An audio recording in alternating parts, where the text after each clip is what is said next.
안녕하세요. 오늘은 한 양반이 자신의 신분을 팔아버린 내용에 대한 이야기를 해드리겠습니다. 이야기 시작 전에 구독과 좋아요 부탁드립니다. 그런데 오늘 이야기 조금 특별합니다.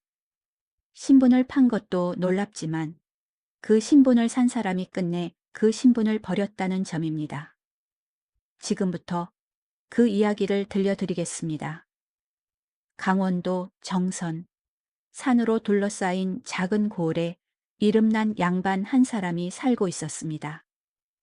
그는 성품이 바르고 학식이 깊어 많은 사람들의 존경을 받던 인물이었습니다.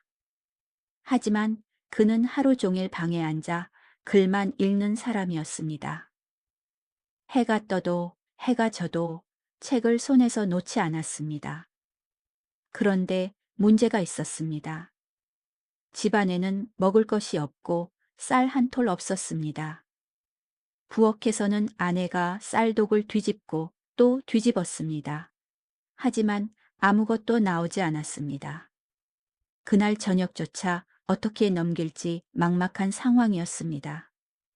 그때 문 밖에서 소리가 들렸습니다. 군수 나리께서 오셨소.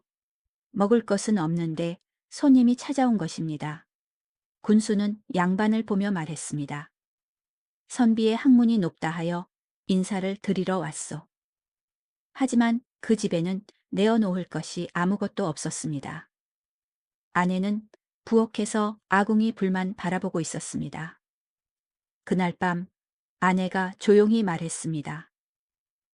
이제 정말 쌀이 없습니다. 양반은 그 말에 담담하게 대답했습니다. 광에서 빌리면 되지 않겠소. 그렇게 시작된 환곡, 한 해, 두 해, 갚지 못한 쌀은 계속 쌓여만 갔습니다. 그리고 결국 천석, 결국 감당할 수 없는 빚이 되었습니다. 어느 날 관찰사가 장부를 보다가 분노했습니다. 이 많은 곡식을 한 번도 갚지 않았다고? 양반은 붙잡혀 형틀에 묶였습니다. 매를 맞고 옥에 갇혔습니다. 며칠 뒤 풀려났지만 상황은 달라지지 않았습니다. 집으로 돌아온 양반은 아무 말도 하지 못했습니다. 아내가 말했습니다. 평생 글만 읽더니 이게 무슨 꼴입니까?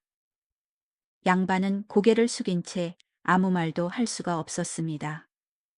밤이 깊어도 그는 잠들지 못했습니다. 그 양반에 대한 소문은 고을 전체에 퍼졌습니다. 그때 한 부자가 그 이야기를 듣게 됩니다. 그리고 말했습니다. 그 빚 내가 갚겠소. 사람들이 술렁였습니다. 이내 부자는 이어 말했습니다. 대신 조건이 있습니다. 양반 신분을 내게 주시오. 양반은 아무 말도 하지 못했습니다. 집안 대대로 이어온 이름. 하지만 지금 갚지 못하면 다시 끌려갈 것이 분명했습니다. 한참의 침묵 끝에 양반이 입을 열었습니다. 그리하시오. 부자는 쌀 천석을 내고 양반이 되었습니다. 며칠 뒤 군수가 다시 그 집을 찾았습니다. 그때 양반은 길바닥에 엎드려 고개를 들지 못하고 말했습니다. 나는 이제 양반이 아닙니다. 군수가 전후 사정을 알게 되고 그 일로 관청에서는 양반 매매 문서를 만들기 시작했습니다.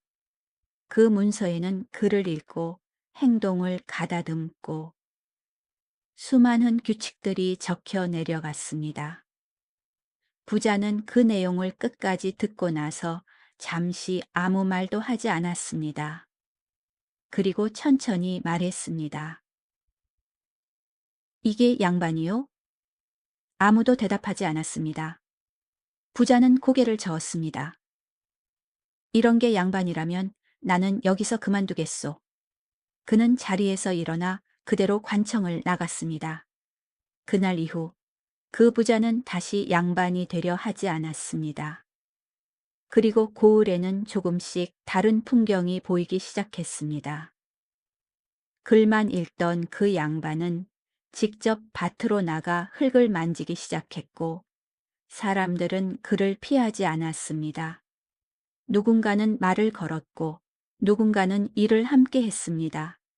그 부자 역시 더 이상 고개를 숙이지 않았지만 누군가에게 고개를 숙이게 하지도 않았습니다.